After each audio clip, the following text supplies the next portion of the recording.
All right, so welcome everybody at the next lecture, which is going to be about the period that follows after the Renaissance.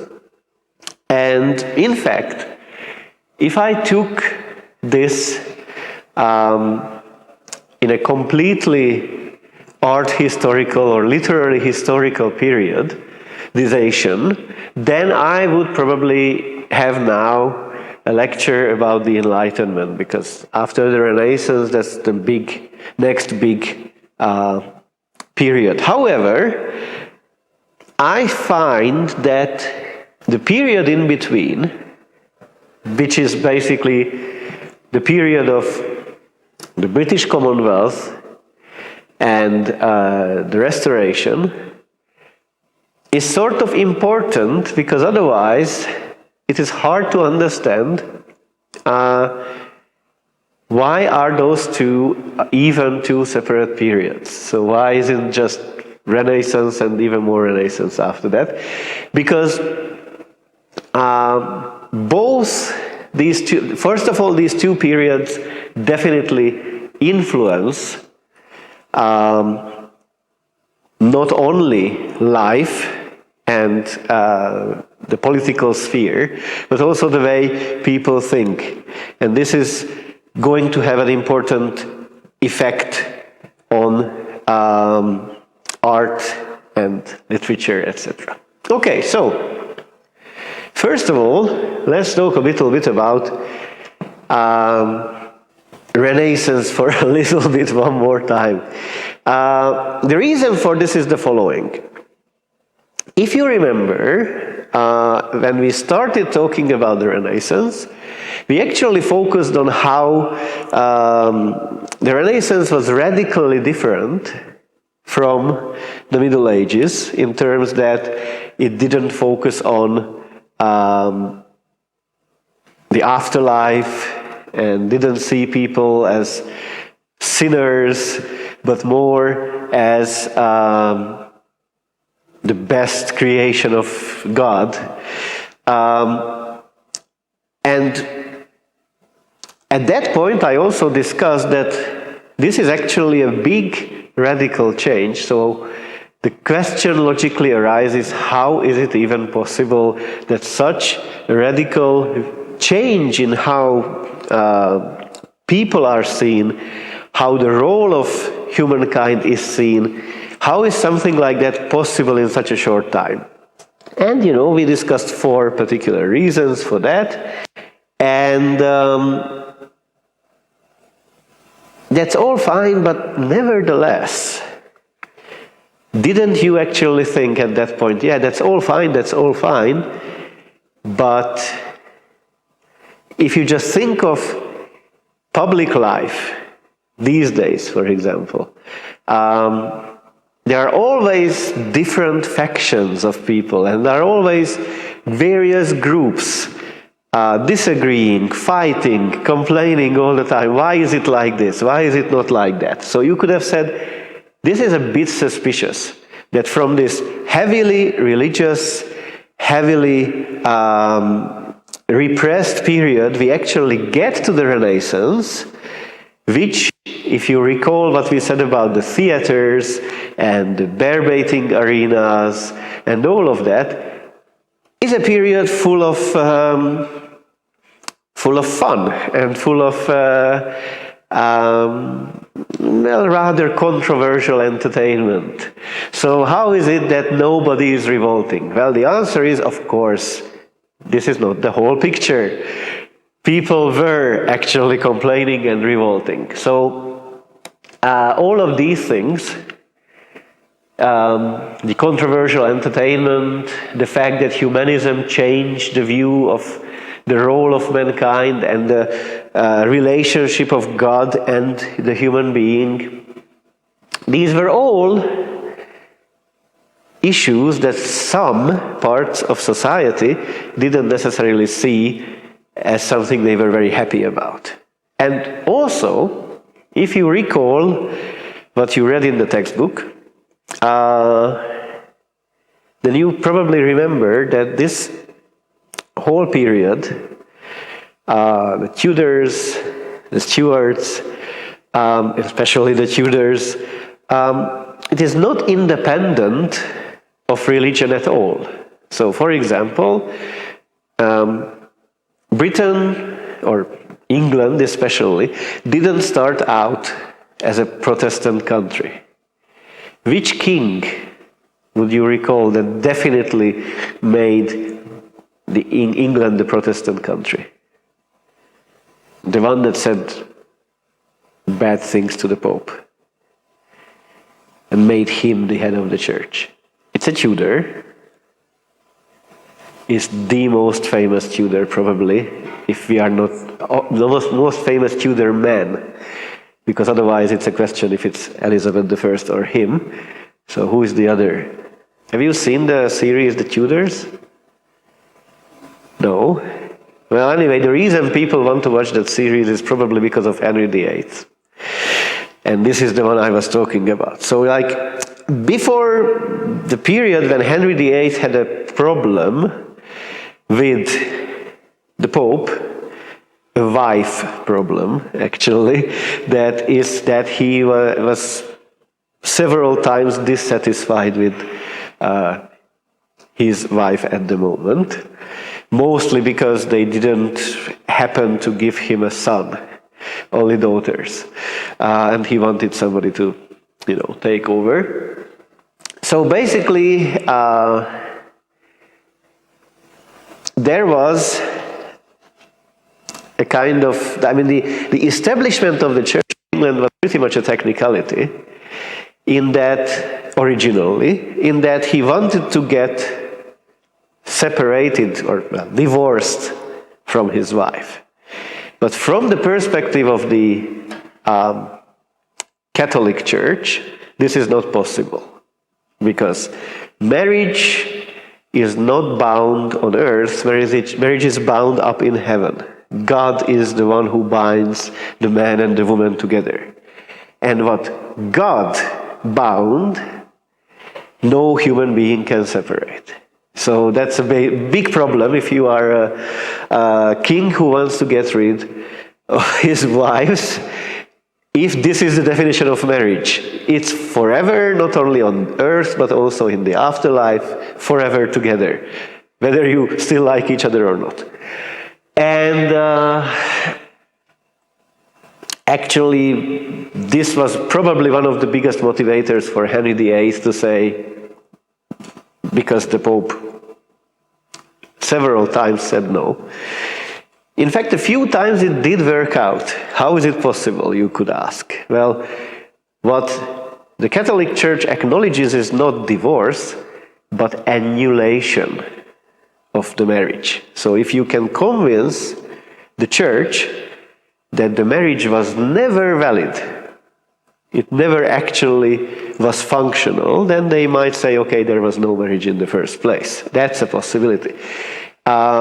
Typical grounds for annulation of marriages could be that they never slept together, for example, not even on the honeymoon, or that they actually entered the marriage under circumstances where one or both of them were forced to marry each other, and it wasn't out of their own will, and so on. Now, if there comes Henry VIII complaining, my wife can only give birth to girls, you're not going to convince people you've never had sex, right? It's just doesn't work like that. Where did the baby come from then, right? So, that was sort of one of the main reasons for him to say, okay, now for now we have the Church of England, and the head of the Church of England is me, myself, Henry VIII. And I will decide about these things. That wasn't his only motivation, actually. Other motivations he had were that not just in Italy, France, and on the continent did the Church have a lot of property. They also had a lot of property in Britain, so if you get rid of the Church, the property is no longer theirs, and whose it is? Of course, the king's. So it was also good for financing all kinds of things, taking away their property. Anyway, but But while the motivation of Henry VIII himself was this, those members of the church who didn't freak out and either escape to the continent or start a sort of counter-Catholic movement, or Catholic counter movement, were actually happy. It's like, oh, there is a new church. Those people were well read in the Protestant writings of the continent, so they actually wanted to implement a lot of the Calvinist or Lutheran teachings. There were several factions. So in fact, fairly soon, and basically parallelly, it actually became an actual Protestant church in Britain, even if that was not the motivation of the founder himself. Now, so what are we talking about? We have in Britain one big, or in England especially, one big religious group, and that's the Church of England. That's the established one. That's Henry VIII and the other Tudor kings' church. But the Catholics didn't disappear. Like, okay, bishops were executed and stuff, and a lot of the priests didn't end too well either, but the actual believers remained, and so the Catholics stayed. They were mostly prosecuted, but they stayed. And then there were also the Puritans, who were also Protestants, but for whom the Church of Henry VIII, or the Church of England, was not Protestant enough and was not Christian enough, because they knew very well what was the motivation behind it. So those three groups definitely didn't necessarily like each other. In Scotland, there was Presbyterianism, another type of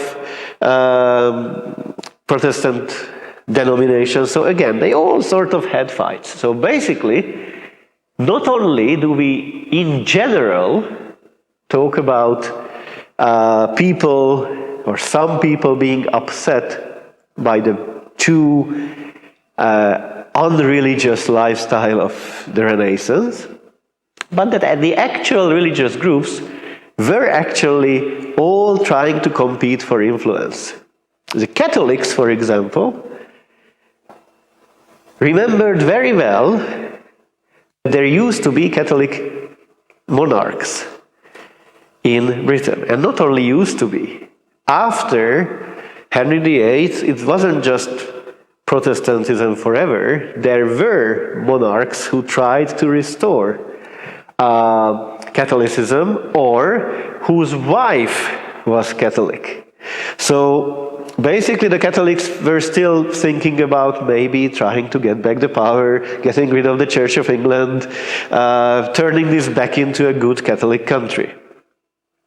The Puritans, that's a special story, we will talk about that soon. So anyway, besides that, there were also those religious fights and competitions. Basically, all of those fractions, at some point, persecuting all the others. So it's either the Catholics persecuting the other two, or the Church of England persecuting the other two, or the Puritans persecuting the other two, well, not to mention all the others. The main reason the Church of Scotland is sort of relatively less visible in this is that, in most cases, is that they are not at the same place. They are up north, so, you know. But they also had issues with the Puritans and with the Catholics, of course, but their own, mostly. And then, there was also a complicated political situation in the period, both on the British Isles, because at this point we still don't have Great Britain as we know it. If you recall what you read in the textbook, various kings in various of these countries, so England, Ireland, Scotland, are fighting with each other. The Scots trying to basically conquer England, the English trying to conquer Scotland, and everybody trying to conquer Ireland. So they're always fighting between each other. Usually the English are the most successful, but we still don't have the Act of Union. We still don't have United Kingdom, nothing like that. And this doesn't help either in terms of, having this wonderful, enlightened, free, easygoing Renaissance life. So this little bomb here is here in a symbolic sense that like all of these things together are eventually going to blow up, and the whole idea of the Renaissance is just going to be, completely flushed away, which is exactly what happened. But actually, if you remember things like the gunpowder plot, then sometimes those explosives were meant in a non-figurative manner as well. There were attempts when they tried to blow everybody up. Not successful ones, but attempts nevertheless. So, I'm not going to go into detail because this is all in the textbook, but basically, in terms of the Elizabethan status quo, like Renaissance is most typically associated with, of all Tudors, with Elizabeth I, although it started before her reign and ended after her reign, but the majority of the Renaissance in Britain was under Elizabeth I. And now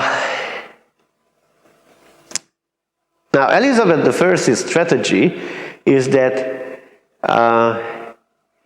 she makes sure that it is clear that England is the religion is that of the Church of England, and make sure that both the Catholics and the Puritans are under control, persecuted but not too much. The Church of England is not, say, as Protestant as it was earlier, so that it's more acceptable for the others, but still not returning to Catholicism either. So sometimes getting some kind of very fragile status quo. Yes, but there were several attempts on that status quo, like the gunpowder plot, which was an attempt by the Catholics to actually blow up the Houses of Parliament, hoping that this way they will get rid of ideally as many people as possible in Parliament, and then they could maybe take over.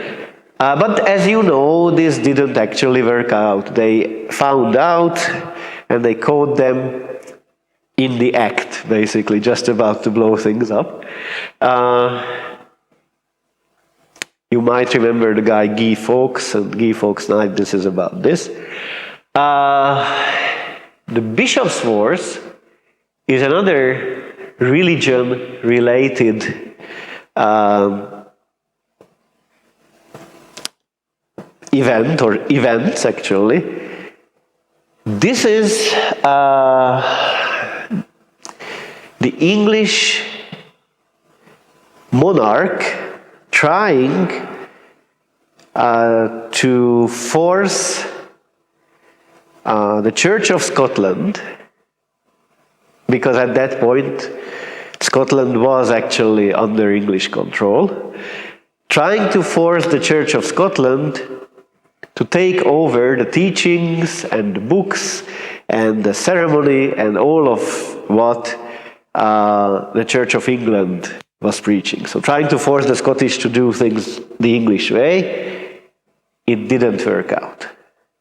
That was an unsuccessful attempt on the English side. And then, of course, there are the British Civil Wars, and the reason, and the way it is called the British Civil Wars is interesting. This is how the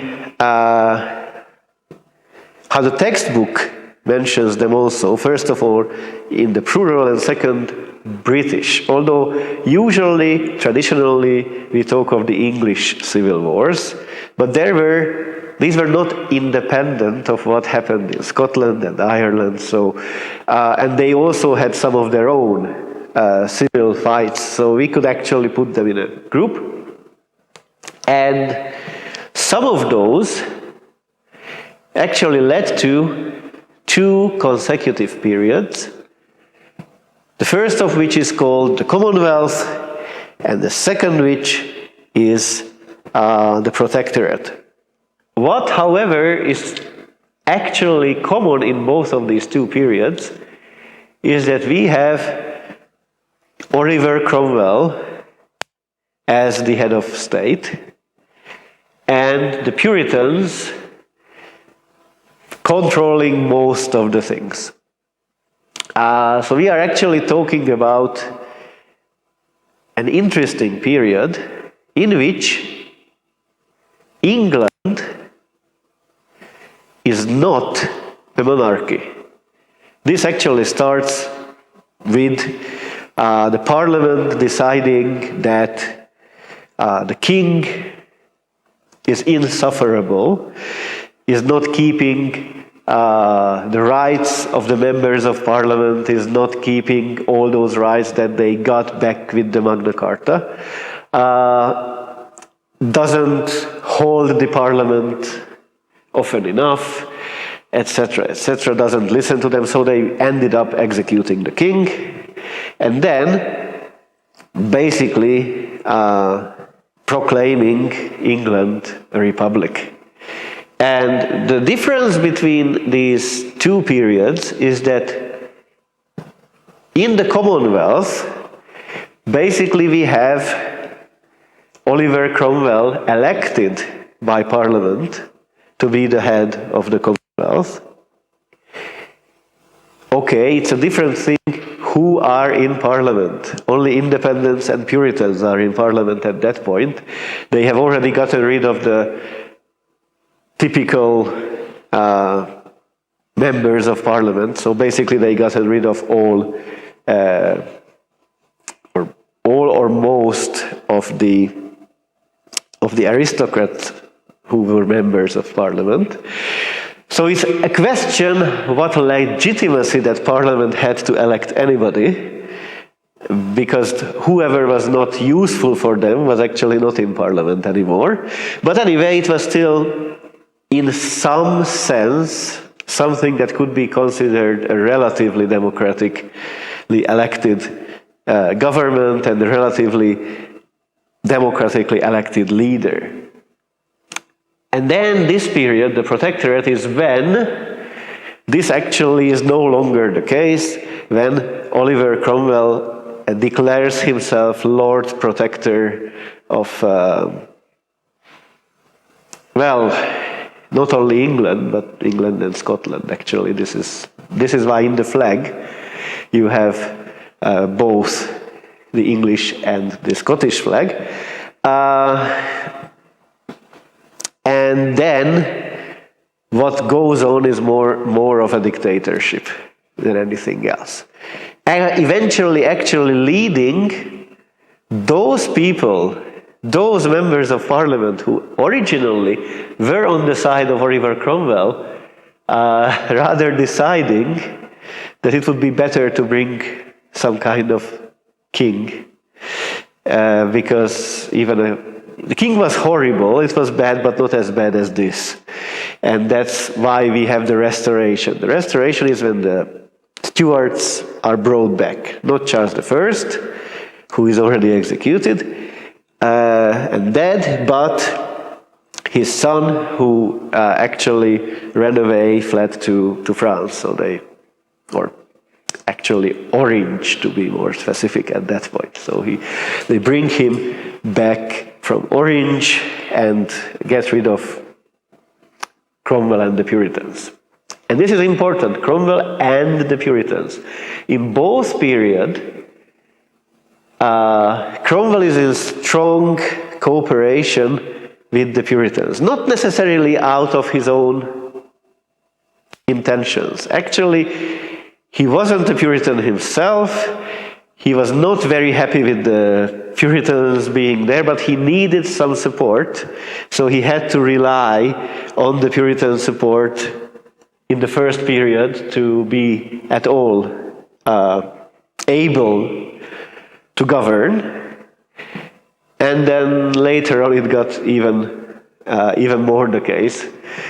So he sort of rather was forced to do Puritan policy. But in any way, what matters for us now is not this, but that the moment we are talking about the period of Britain as a republic, we are talking about a centrally Puritan organization, which meant a lot of things. First of all, the theaters, which were so important for the Renaissance, were all banned, completely closed down, no theaters whatsoever, because the Puritans actually understood theater as a sinful, horrible place, having an absolutely negative influence on people who go there or act there. If you remember, we actually may have mentioned, I think I have mentioned, when we were discussing theaters in the Renaissance period, that originally a lot of acting took place in the courtyards of pubs, and that the shape of the Renaissance theater only partially is because of the light and the sound, but also because they were imitating those pub courtyards where the acting used to be before. So even in the Renaissance, with the monarch, so with the king or queen, the Puritans were at least able to convince them to ban acting in theater, in pubs, because they said there's nothing, the only thing worse than acting is acting when people are drinking there at the same time, because of course Puritans are not in favor of alcohol either. So now even theaters without alcohol are not possible. The idea is, if you act, you pretend to be somebody else, therefore you are lying, and lying is a mortal sin. So no theaters. Then a lot of books, or there were some very visible burnings of books. Now, it is important to mention here that the book burnings were not as massive and as widespread as people tend to think. And these were not organized book burnings by the state, nothing like that, but spontaneously organized Puritans burned books they didn't like, which was most of the books. But banning books, that's definitely something that was state organized, and the censorship of anything and everything that would get published or would not get published at all because of the censorship, that was also state orchestrated in the period. And that's a strong censorship here because, again, the Puritans would have very strict ideas as to what is dangerous and what is not dangerous. So the Bible is not dangerous, of course, because they are Christians. Books in which somebody writes about Christian doctrine or the Bible or the saints, or, well, Puritans don't believe in saints, but anyway, so in about religious matters, that's okay too. Because, of course, you have to help people get even more Christian, so that's okay. Books about directly useful things. So, for example, how to have your own chicken farm, or how to be successful as a tailor, or physics, or these are all fine. These are like directly useful things. But literature of any kind, absolutely not. Because that's why. If you're reading, you should be either reading about God and saving your soul, or about useful things, so that you don't die and have what to eat and so on. Everything else is bad because it takes your attention away from the truly important thing, that is your soul and going to heaven and those kind of things. The same thing, strict expectations of public and private morals. No, you are not supposed to do certain things like drink, be under the influence, dance, sing, dress in a particular way, etc. Not both in public and in private. No singing at home either. And of course, violent religious intolerance. The Puritans are convinced that they are, of course, they know the true Christianity, and everybody else is not faithful to the teaching of the Bible. By the way, this is exactly what the Catholics and the Presbyterians and the Church of England people also think. So that's nothing special. They all were convinced that theirs is the only truth, and they were all actually doing horrible things to the others when they could. Okay, so, as I said, fortunately, this doesn't last too long. Eventually, Oliver Cromwell dies, and then his son, Richard Cromwell, should be the next Lord Protector, but he's young, inexperienced, not very clever, definitely not good connections, and in the meanwhile, the aristocrats already convinced Charles II to come back, and then obviously this all ends. And it doesn't end well for Richard either. He ends the same way as the Charles I ended, so he's also executed. Okay, this means, of course, that there's a king. And there was a horrible period, like people were persecuted, they lost their jobs, they were fined or punished or imprisoned for relatively unimportant things, So obviously, A, the new king wants to be liked, and B, the new king is back because members of parliament brought him back. So obviously the parliament will have much stronger powers than it had before this period of interregnum. So basically, a nice new period comes. A nice new period. Theaters are opened, of course. But, it's always,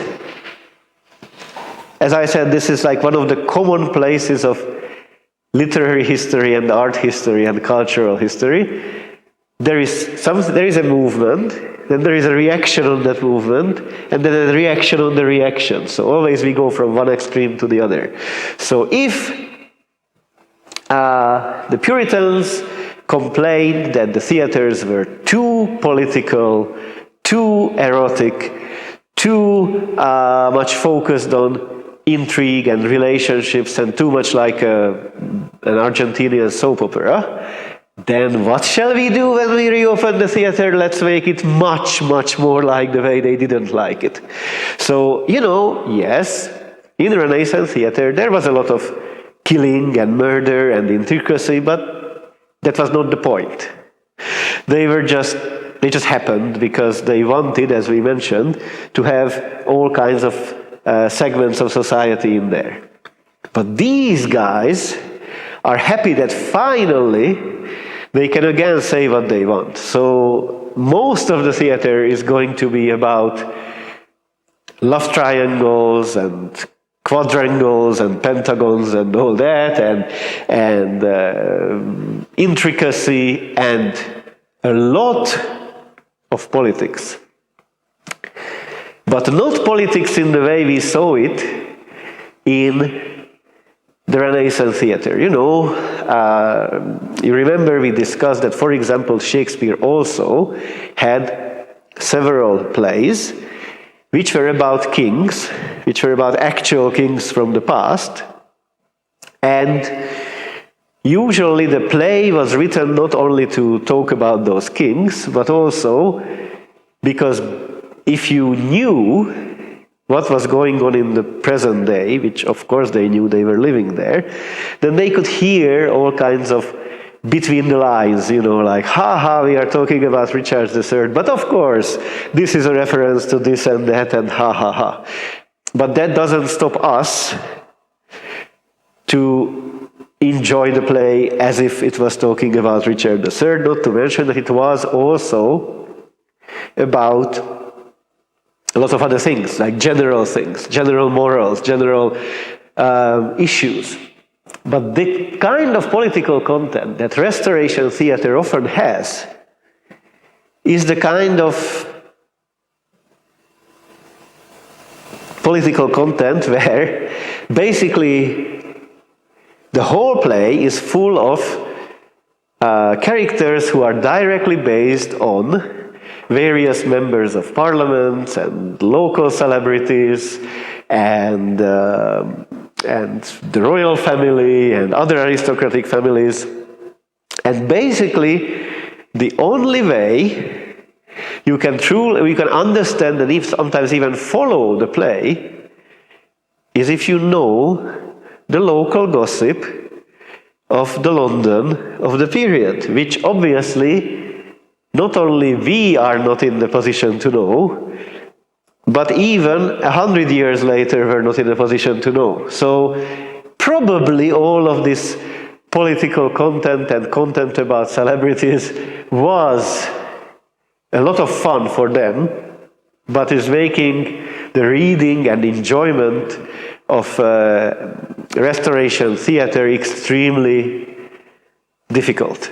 Because you actually need to do extensive research to be able to understand that. So, in other words, the political plays we usually don't understand, and the comedies which were not political in content were often like a soap opera. So, I mean, you know, we are happy for them that they had their theaters reopened, but this is not our favorite period of British theater. Also, if you remember when we were discussing Renaissance theater, we mentioned that there were two types. The public theaters, which were for all layers of society, which were cheap, which didn't use too much decoration, and then there were the masques, which on the other hand had exquisite, expensive, complex painted sceneries, mechanical contraptions, a lot of gold, a lot of colors, and that in a way, while masks were very impressive and the best of technology went into them, those plays were less about the play itself and more about the decorations around and the special effects. So actually, it is this tradition that this one goes back to. So theater is no longer necessarily affordable for the general public. It is full of the effects and the color and all that. But I'm not only going to say bad things about Restoration theater. Women. The first time in the history of theater in Britain, women are played by women and not by teenage boys. teenage boys were used for women because teenage boys, unlike older men, didn't have beards and mustaches and didn't have such a deep voice either. So, but these are actual women. So, literature, and I have to mention here that I don't mean by this that theater is not literature. It's just that theater is not just literature, but also performance. So theatrical plays are not written to be read. You can, of course, take your Shakespeare or your Marlowe or whichever period we are talking about, and you can open it and just read it, that's fine. But you are not going to get the whole thing. If you really want to enjoy Shakespeare or any playwright, you have to go to the theater and just get much more. So I don't mean that theater or plays are not literature. What I mean is that it is more than literature. Anyway, so literature, which is literature written to be read or listened to, is very polarized. We have absolute extremes. So there is a strong tradition of the Puritan, strongly religious and strongly theological literature continuing. So although the Puritan period in history was not that long, but it continued as a strong influence under the Restoration as well. Because obviously the king didn't want to do, not just the king, the parliament either, didn't want to make the same mistake as the Puritans. They didn't want to ban books. They didn't want to censor books. They didn't want to do anything like that. So Puritan writers often were very active and became even big classics of English literature. And although Milton was very active in the Puritan period, as we are going to talk about it soon, not only as a writer, but also as an actual politician in the Commonwealth and the Protectorate as well. But Paradise Lost already got published in the period of the Restoration. And in fact, quite a lot of his stuff got published there. Bunyan also got published in this period. So there was this end, this extreme. And then at the same time, at the same period, we had people like John Wilmot, or most typically mentioned as Rochester, because he was the Earl of Rochester. So this is his title, and this is his actual name. Now he wrote, well, some would call it erotic poetry, others would call it actually pornographic poetry. So also published, also read by people, often the same people who read Paradise Lost or or Pilgrim's Progress. And also William Wycherley's The Country Wife. So these two were actually absolutely able to be present at the same time in a completely parallel manner.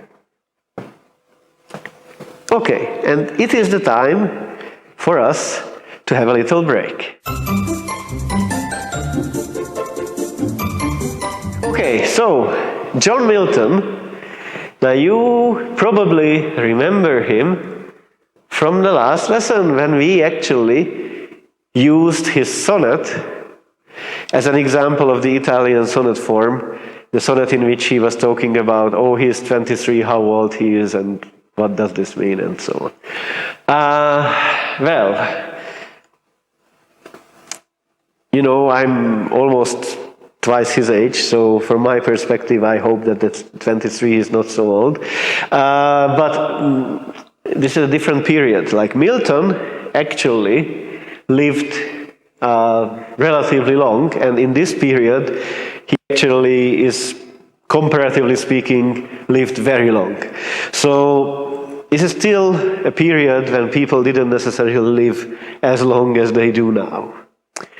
So anyway, he was a very well-educated person, but especially important in this respect is that he was very, very well-educated in languages. He spoke, wrote in, and read in several languages. So, just Latin, Greek, Hebrew, French, Spanish, Italian, Old English, and Dutch is a good enough combination. And you might say, what do you mean by fluent in Latin? Isn't Latin a dead language? Well, yes and no in the period. Like, yes, in the sense that, the Roman Empire, or at least the western part of the Roman Empire, collapsed in 476. So that's already a long time ago. But this is a period when still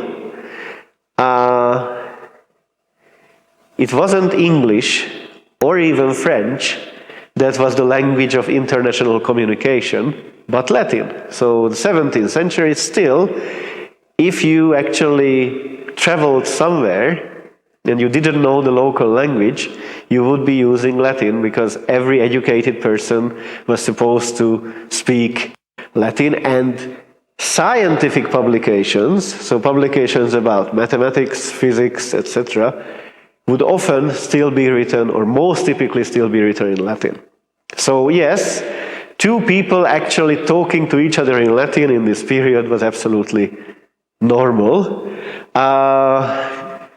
Normal not in the sense that like the fishmongers on the street would speak Latin, but I mean the educated people. And interestingly, Milton Milton only traveled in France and Italy. So yes, he widely traveled, but only in these two countries. But he spent a year and a half in these two countries together in one go. So he actually widely traveled in the sense that he had the time and the opportunity to visit all kinds of important centers of civilization in Italy, for example, and all the important places in France, and actually not just go there as a tourist, but stay there for a month or two if he felt like there was a need or that he wanted to. So although, of course, he spoke French and he spoke Italian and good French and good Italian, and he could speak and did speak to all of those people in their own languages, what allowed him to meet the most important French and Italian thinkers of the period was the fact that he already had a lot of publications in Latin, which those people read in Latin. So actually, it is not his French and Italian that allowed him to talk to the biggest minds, but his Latin. It's another thing that, sometimes they spoke in Latin, sometimes they spoke in Italian to each other, but anyway. And this is actually important also in terms of the works of Milton. Milton didn't write everything in English. In fact, he wrote more things in Latin than in English. So, if you want to be a Milton scholar, the best thing to do is learn Latin as well.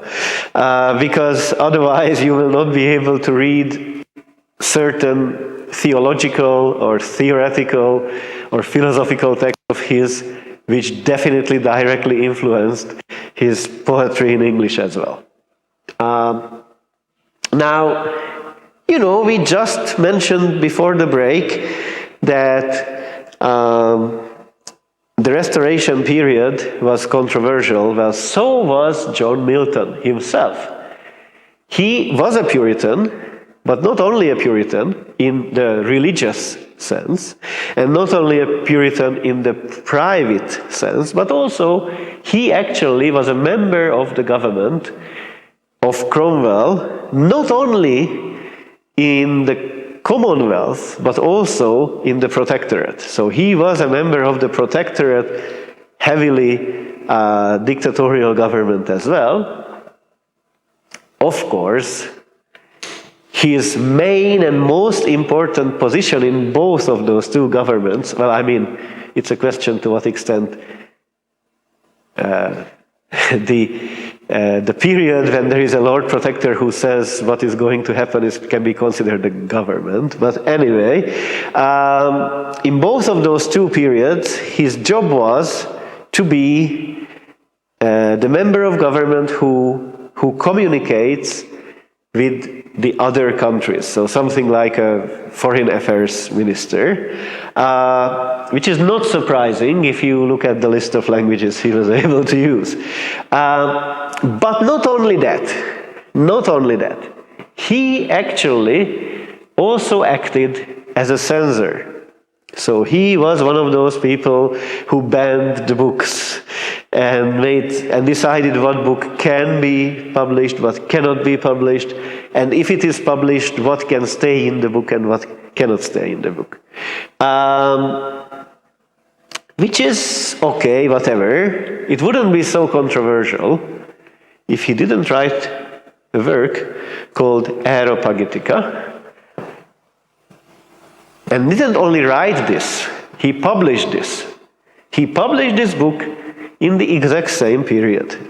And in that text, he has a main argument, a main idea, which is there should be a freedom of speech and thought, and there should be a freedom of press.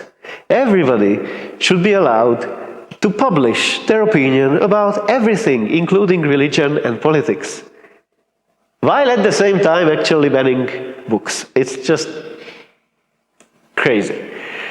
The same thing, while he was a strongly religious Puritan, he also openly advocated, also in writing, the right for divorce and the right for polygamy even.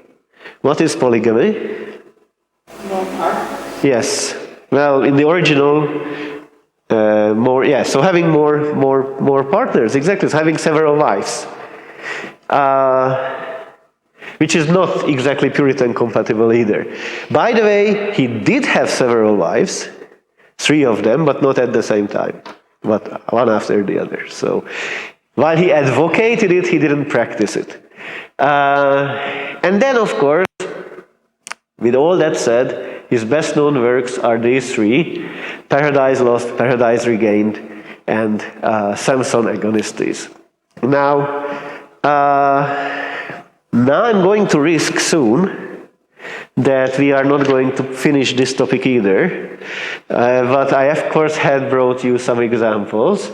But before we do that, let's talk about Paradise Lost a bit in a general term. What do you think Paradise Lost is about, based on the title?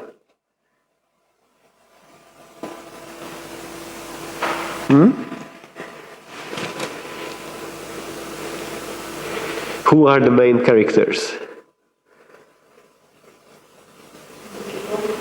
What people?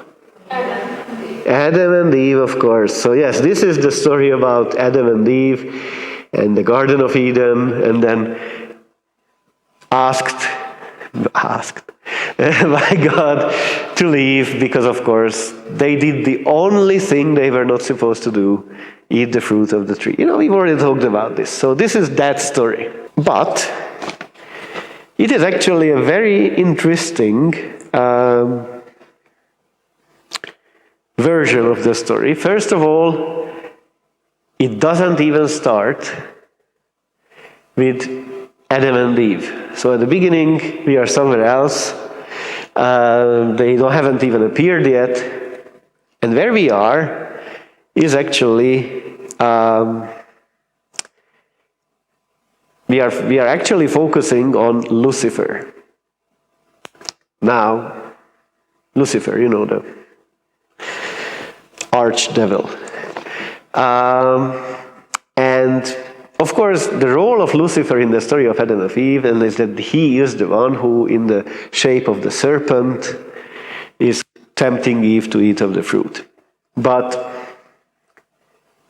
Actually, Milton goes much further back and starts with the fact that Lucifer, what does Lucifer mean, by the way? It's a Latin name. It means light. Isn't this weird? How can the archdevil be called light when God is light and Jesus is light? It's just, what? And yes, Milton actually focuses on this. Lucifer used to be an angel. This is not something Milton invented, by the way.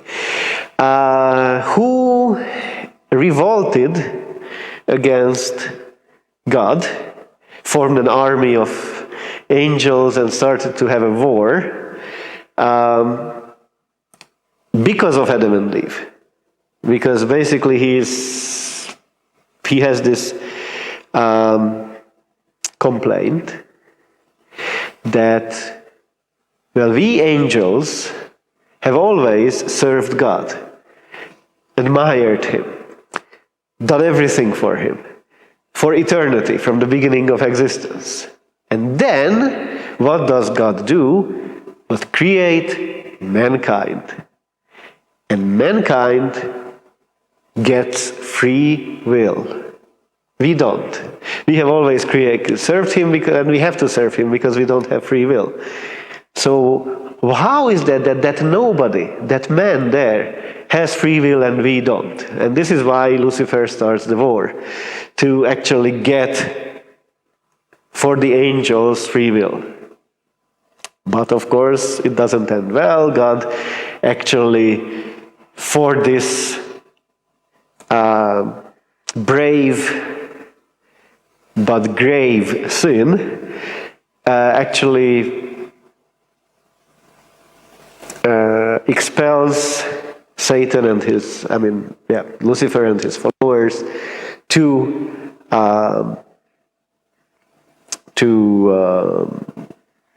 hell, basically. So this is where Paradise Lost starts. Satan arrives in hell and takes a look. And let's read this first part together. Is this the region? This the soil, the clime? Said then the lost archangel. This the seat that we must change for heaven? This mournful gloom for that celestial light? Be it so, since he who now is sovereign can dispose and bid what shall be right. Farthest from him is best, whom reason hath equalled, force hath made supreme above his equals. Farewell, happy fields where joy forever dwells.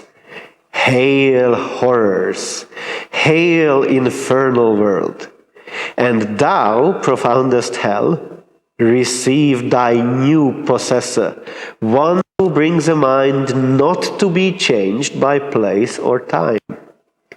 The mind is its own place, and in itself can make a heaven of hell, a hell of heaven. What matter where, if I be still the same, and what I should be all but less than he whom thunder had made greater? Here, at least we shall be free. The Almighty had not built here for his envy, will not drive us hence. Here we may reign secure, and in my choice, to reign is worth ambition, though in hell. Better to reign in hell than serve in heaven. Interesting, isn't it? So basically, he is down there, and he says, yeah, it's dark, it's unpleasant, but who cares? We wanted free will, here we have free will. We are no longer his servants, we can do what we want, and And, existence is a state of mind, which is a very, new age thing to say, but that's exactly what he says here. That the mind is its own place, and in itself can make a heaven of hell or hell of heaven. So hell can be like heaven if you can do what you want there, and heaven can feel like hell if you just are a servant there. And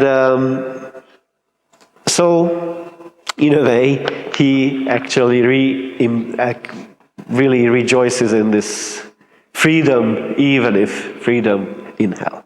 Now, we will return to a lot of these things, but before we do that, it all starts with Satan, and actually,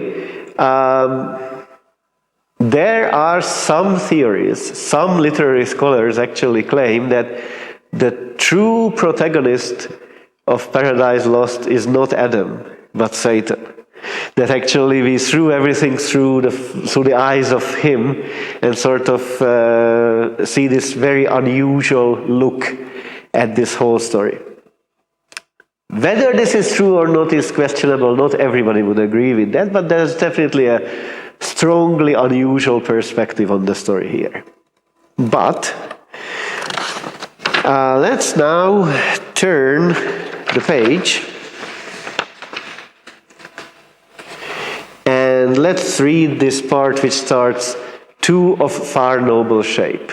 Two of far noble shape, erect and tall, godlike erect, with native honor clad in naked majesty, seemed lords of all. And worthy seemed, for in their looks divine the image of their glorious Maker shone. Truth, wisdom, sanctitude, severe and pure, severe, but in true filial freedom placed. Whence true authority in men, though both not equal, as their sex not equal seemed. For contemplation he, and valor formed, for softness she, and sweet attractive grace. He for God only, she for God in him. His fair large front and eye sublime declared absolute rule, and hyacinthine locks round from his parted forelock manly hung, clustering, but not beneath his shoulders broad. She, as a veil down to the slender waist, her unadorned golden tresses wore. Dishevelled, but in wanton ringlets waved, as the vine curls her tendrils, which implied subjection, but required with gentle sway, and by her yielded, by him best received, yielded with coy submission, modest pride, and sweet reluctant amorous delay. Nor those mysterious parts were then concealed. Then was not guilty shame, dishonest shame of nature's works, honor dishonorable. Sin-bred, how have you troubled all mankind with shoes instead, mere shoes of seeming pure, and banished from man's life his happiest life, simplicity and spotless innocence. So passed they naked on, nor shunned the sight of God or angel, for they thought no ill. So hand in hand they passed, the loveliest pair that ever since in love's embraces met. Adam, the goodliest man of men, since born his sons, the fairest of her daughters Eve. Under a tuft of shade that on a green stood whispering soft, by a fresh fountain side they set them down. And after no more toil of their sweet gardening labor, then sufficed to recommend cool zephyr, and made ease more easy, wholesome thirst and appetite more grateful. To their supper fruits they fell, nectarine fruits which they compliant bowls yielded them. sidelong as they sat recline on the soft downy bank, damasked with flowers.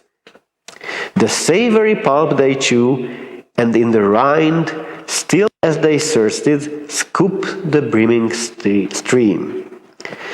Nor gentle purpose, nor endearing smiles wanted, nor youthful dalliance, as beseems fair couple linked in happy nuptial league, alone as they. So these are of course Adam and Eve, and it is interesting what he writes about them.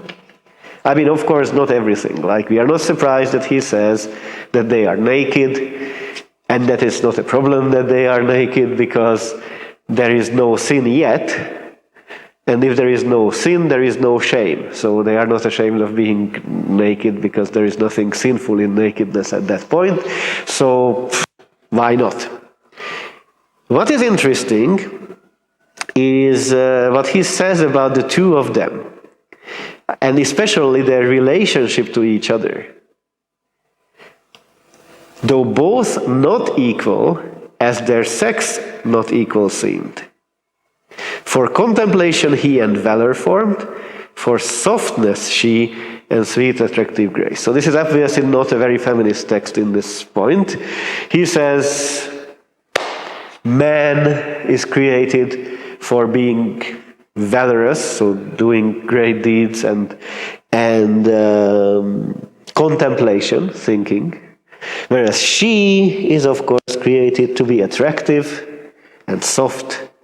So this is a very patriarchal view, of course.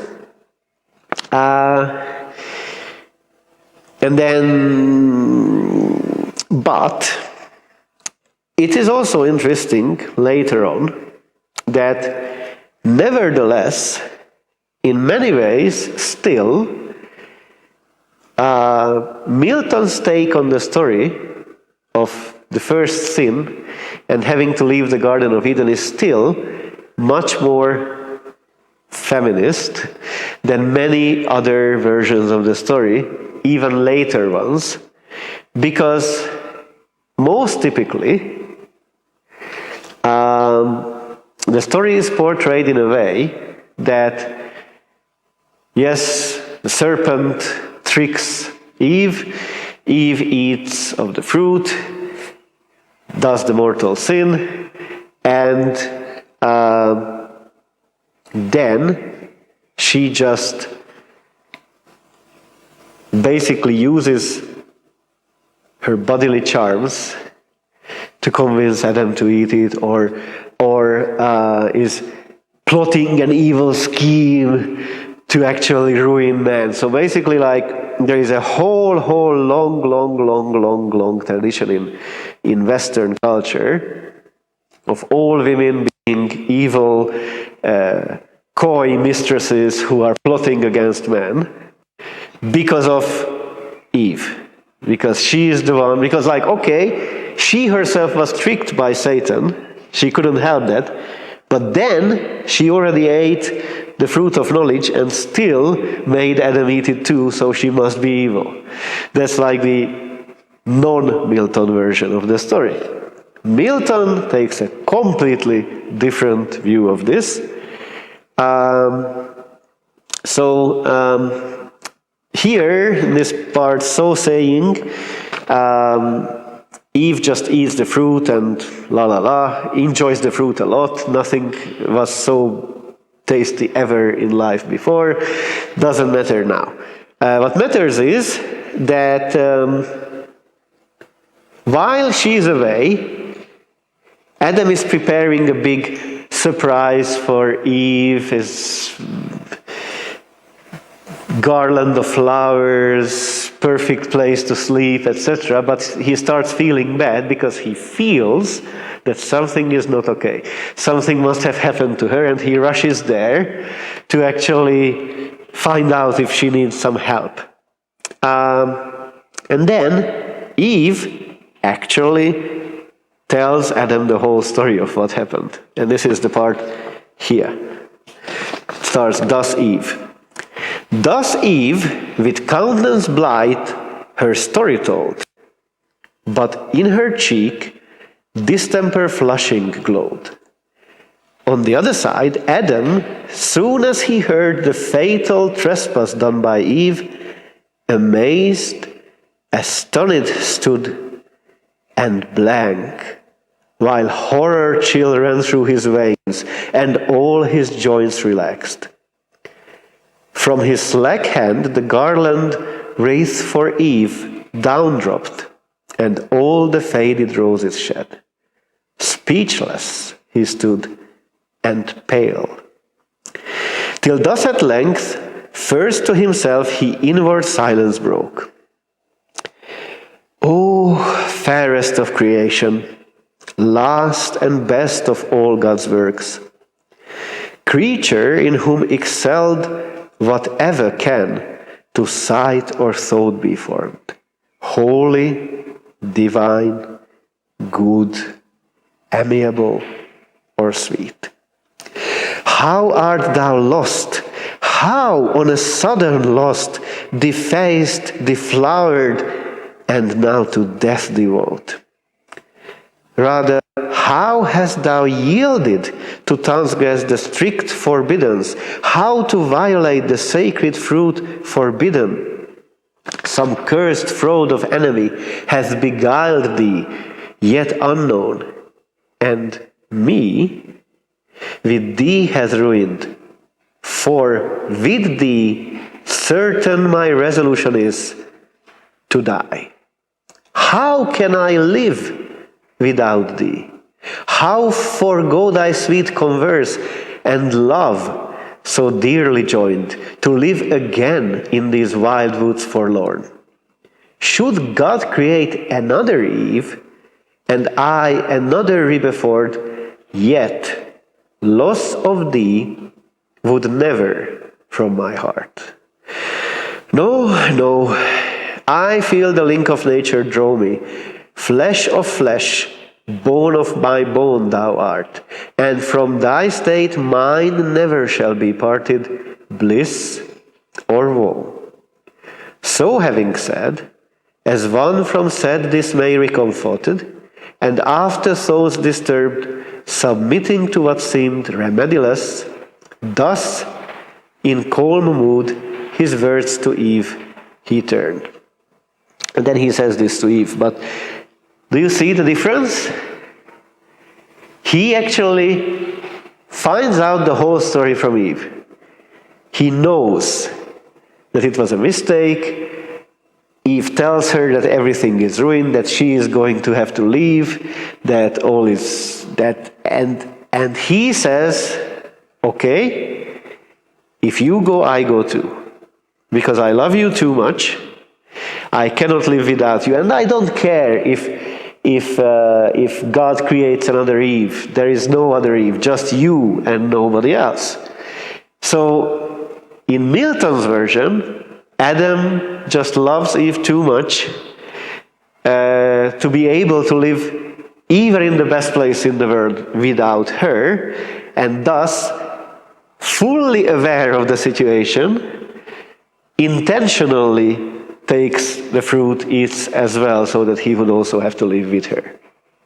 So, I mean, that's a radically different idea than this kind of evil woman tempting them to do something horrible, you know. And by the way, what happens after he also eats and is also interesting because, and this is what comes the last excerpt.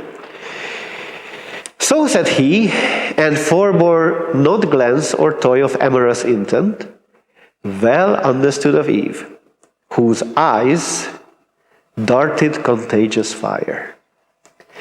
Her hand he seized, and to a shady bank, thick overhead with verdant roof embowered, he led her, nothing loath. Flowers were the couch, pansies and violets and asphodel and hyacinth, earth's freshest, softest lap. There, they their fill of love and love's disport took largely. Of their mutual guilt the seal, the solace of their sin, till dewy sleep oppressed them, varied with their amorous play.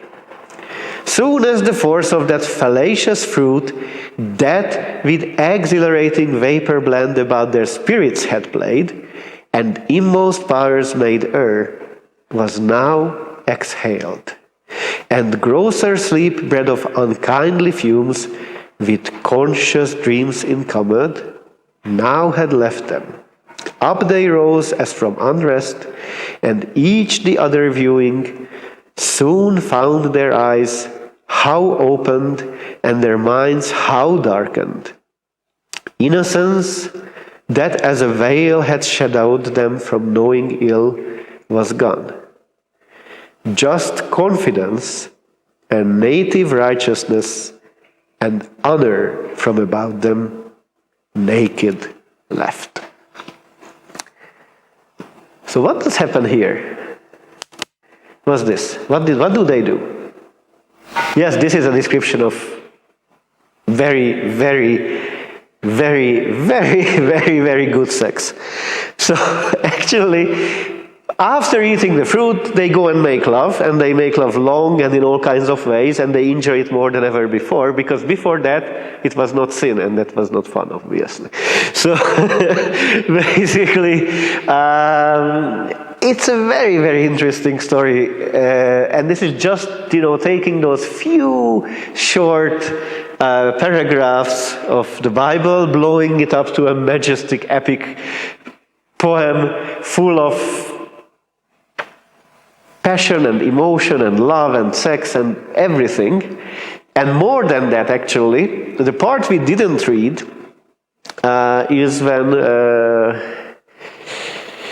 when Satan meets the guardians of hell. And the description of the guardians of hell and how they were even created, that's like a very, very, very, very sick horror story of who did what with whom, and how the hounds of hell climb inside their mother. Wow, that's like really, really, really strong stuff. The problem with Paradise Lost, or not a problem, I mean, obviously you can see that I really like this text, is that you probably noticed as I read them, although I tried to read relatively easily understandable passages, that it's not easy language. And it's really not an easy language. And in fact, although this is already Restoration period, this is written decades after Shakespeare's death, Shakespeare is easier for you to read as contemporary readers than Milton is. Because Milton was not only heavily classically educated, so reading and writing in Latin and ancient Greek, but he was trying to write in English as if he was rewriting in Latin. Extremely long sentences, putting the verbs at the end, crazy word orders just so that it sounds good. This is all great. The only problem, of course, is that what is easily followable in a language like Latin, with all the endings and all the cases, in a language like English, where those things are not there, it's of course a much bigger challenge. Also, that's not the only challenge. The other challenge is that, I should close the window. The other challenge is that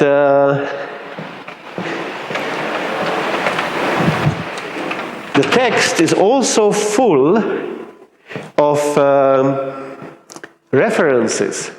So almost every second word, and this is why a lot of the things are underlined. This is actually printed from a web edition, and those are always links to some explanation of what does this word even mean here and why is it here. So almost everything in the text is a reference to some ancient Greek or Latin or medieval theologist or something. So the way to read Paradise Lost, ideally, is to get not read it on the internet, but get a good annotated edition. Now, At first, it's going to be extremely frustrating because you will find pages where there will be this amount of Milton and this amount of footnotes. But then, once you get used to it and get the feel for it, it's actually very rewarding. I personally had a similar experience while a student back a long time ago. We had a course called Restoration to 18th Century Literature, and we had to read a lot of the things in original, several books, and everything else I basically read and it was okay, and maybe sometimes a dictionary here or there, but I mean it wasn't a big challenge. And then I took Paradise Lost, and after a few pages I just said, no, I mean, no way I'm going to read this. This is the worst ever. But then I read a few more books of the compulsory list, and then I returned to it and said, yeah, whatever, I will give it another try. And eventually I was really happy I read it because it's good stuff. But the initial resistance of trying to read this is much higher than in, let's say, Shakespeare or even some older stuff. Okay, so another person, unfortunately the only other person I wanted to talk about today, is John Dryden, who was also university educated just like Milton, and who was almost everything you can be in terms of writing: poet, playwright, translator, literary critic, and definitely the most central figure of the literary and cultural life of the Restoration period in England. Not Milton. It's very interesting. Like, Milton was extremely influential because he wrote such amazing stuff as Paradise Lost, which influenced both contemporaries and generations afterwards. But Milton, when he was not a censor, then he was mostly a recluse. He lived a lonely life, except for the actual life of the period. So family life, yes, but he wasn't very much in touch with all the contemporaries, especially not later in his life, when he was already blind, which is when he wrote, and I forgot to mention that, this is when he wrote Paradise Lost. And then he had several continuations of the book. So writing such complex thing with so complicated sentences, blind, dictating it, the guy is just amazing. But anyway, that guy was amazing, but a relatively lonely recluse. Whereas not Dryden. Dryden was in touch with basically everybody who mattered in the period, all the writers and playwrights and theater directors. And so what he wrote is important and good and worth reading, but he was just as important and interesting in terms of his actual role of organizing the literary and cultural life of Restoration English literature and culture as such. Okay, now he wrote 29 plays, and on top of the 29 plays, these 4 extremely important texts are not the only stuff. So he wrote many, many more things than these, but just these 4 are very important works, and his plays are also more readable than the other plays in the period. Okay, the last person to talk about is a woman. And this is great. Like, up to this point, every single important writer we mentioned was a man. But here we have finally a woman who was an important writer. And very importantly, Not an important writer because feminists discovered her hundreds of years later and they were happy to find a woman. She was well-known, important, and influential in the period, and the contemporaries considered her important and well-known. And so is she still, but I mean the point is not some kind of retrospectively created important woman in the period. Now, very importantly, she was the first woman in English who was able to live from her writing alone, which is a big thing because even men not always were able to do that, even in later periods. However, she didn't live too long. And in the remaining period, she didn't live too well. So yes, she lived, at least in the second half of her life, probably from her writing only, but she didn't live well from her writing. So she was mostly poor and ill, and I mean, depending on how much we know about her life. It's a problem that a lot of her life is not well documented and mysterious and unknown. It might not be completely unrelated to the fact that she is yet another spy, not only Marlowe. So usually we don't know too much about the details of the life of spies, because if we did, then they would be very bad spies. And this is also the reason why we probably, we cannot say for sure that she always lived only from the money that she made with the writing, because if you are a spy, they usually don't do it for free. So while she was a spy, she may have lived from spying, but what we do know is that when she was in the Netherlands, as a foreign agent, or I mean English agent abroad, then she actually wrote some letters complaining that her expenses related to her missions were not actually paid still.